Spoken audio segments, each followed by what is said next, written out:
प्यारे बच्चों, आज मैं आप लोगों को क्लास 3 रिमझिम का तीसरा पाठ चाँद वाली अम्मा, इसका मैं फुल एक्सप्लेनेशन करने जा रही हूँ। और इससे पहले बच्चों मैं क्लास 3 रिमझिम का सारा वीडियो बना चुकी हूँ। फुल एक्सप्लेनेशन, समरी और क्वेश्चन आंसर, उन सबको देखने के लिए आप ऊपर दिए गए आई बटन पर क्लिक करके देख सकते हैं, या नीचे दिए गए डिस्क्रिप्शन बॉक्स में देख सकते हैं, या प्लेलिस्ट में जाकर देख सकते हैं। और बच्चों आप मुझे इंस्टाग्राम, फेसबुक और ट्विटर पर भी फॉलो कर सकते हैं। तो पाठ शुरू करते हैं। चाँद वाली अम्मा। तुम शरारत तो करती ही होगी। कौन कौन सी शरारत करती हो? इन चीज़ों का इस्तेमाल तुम कोई शरारत करने के लिए कैसे करोगी? तो देखिए बच्चों, इसमें यह दिखाया गया है, जैसे कि झाड़ू है, पंख है, कागज़ है, तो इन सब से आप लोग कैसे खेलते हैं। जैसे मान लीजिए झाड़ू है, तो कभी कभी कभी क्या होता है, बच्चे लोग झाड़ू पर बैठकर गाड़ी के जैसे चलाते हैं, बोलते हैं कि मैं झाड़ू पे चढ़कर जा रहा हूँ। पंख जो है, पंख से क्या करते हैं, कभी कभी बच्चे लिखने लगते हैं, उसमें कोई स्याही लगाकर या कोई कलर लगाकर जो है उसमें ड्राइंग बनाते हैं। कागज़ से कभी कभी क्या करते हैं, कागज़ का नाव बना लेते हैं या कागज़ का एरोप्लेन बना लेते हैं। गुब्बारा से खेलते हैं। तो इस तरह इसमें दिया गया है। अब पाठ शुरू करते हैं। बहुत समय पहले की बात है, एक बूढ़ी अम्मा थी, बिल्कुल अकेली। तो इस पाठ में यह बताया जा रहा है बच्चों कि बहुत ही समय पहले की बात है कि एक बूढ़ी अम्मा थी, वह अकेली रहती थी, उसका अपना कोई नहीं था। घर का कामकाज उसे खुद ही करना पड़ता था, क्योंकि घर में उन्हें कोई था नहीं मदद करने के लिए, तो घर का कामकाज खुद ही करती थी। सुबह उठकर कुएं से पानी लाना, खाना बनाना आदि। उनके साथ एक परेशानी थी। क्या परेशानी थी? वह रोज सुबह उठकर जब घर में झाड़ू लगाती तो क्या होता, तो सब ठीक रहता। पर जैसे ही वह आंगन में जाती और झाड़ू लगाने के लिए झुकती, तभी आसमान आकर उसकी कमर से टकराता। तो देखिए बच्चों, इसमें यह दिखाया गया है कि जब बूढ़ी अम्मा घर में झाड़ू लगाती थी तो कुछ नहीं होता था, लेकिन जैसे ही अम्मा आंगन में झाड़ू लगाने जाती थी और झुकती थी, तभी आसमान क्या करता था, उसकी कमर से टकराता था, शरारत करता था। अम्मा उसे घूर कर देखती तो वह थोड़ा हट जाता। तो अम्मा जब झाड़ू लगाते लगाते देखने लगती तो आसमान क्या करता था, हट जाता था, वहाँ से दूर चला जाता था। फिर वह जैसे ही दोबारा झुकती, आसमान फिर अपनी हरकत करने लगता। जैसे फिर अम्मा दोबारा जब झुकती थी तो आसमान क्या करता था, फिर से हरकत करने लगता था। 1 दिन, 2 दिन, 3 दिन लगातार यही क्रम चलता रहा। तो लगातार जैसे ही बूढ़ी अम्मा झाड़ू लगाती थी तो इस तरह से आसमान जो है शरारत करते रहता था।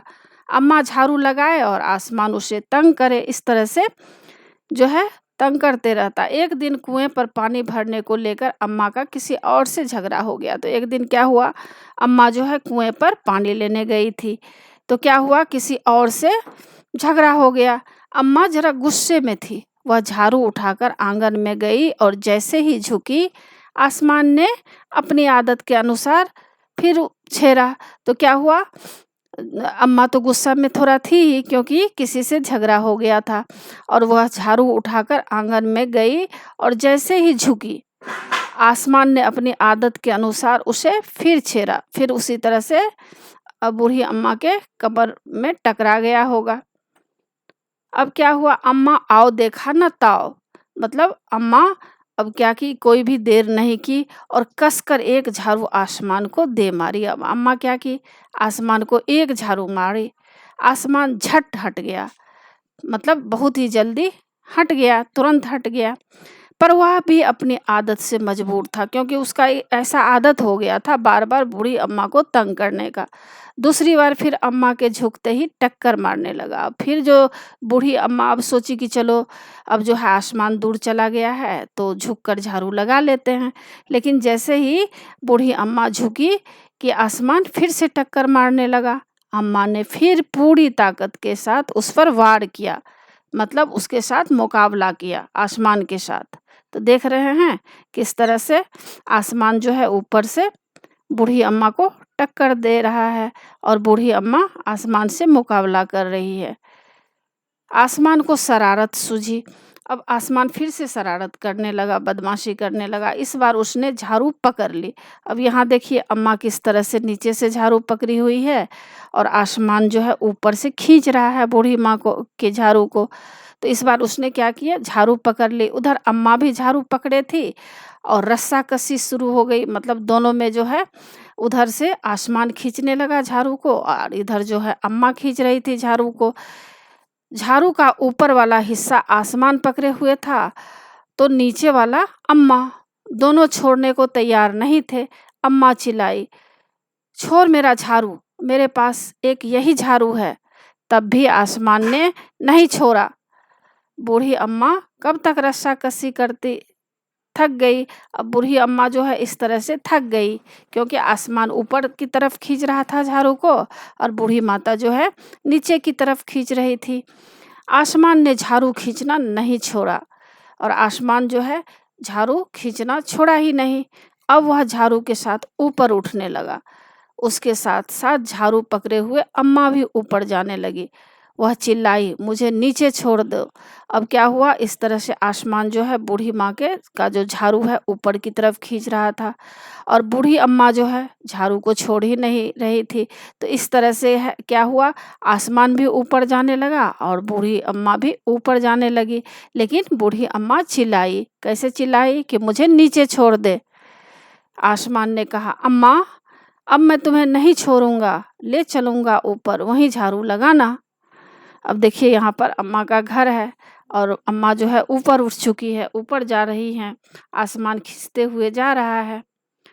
अब क्या हुआ, यहाँ पर देखिए अम्मा जो है चांद पर झाड़ू लेकर बैठी हुई है। अम्मा अब झाड़ू नहीं छोड़ सकती थी क्योंकि वह बहुत ऊपर पहुंच चुकी थी।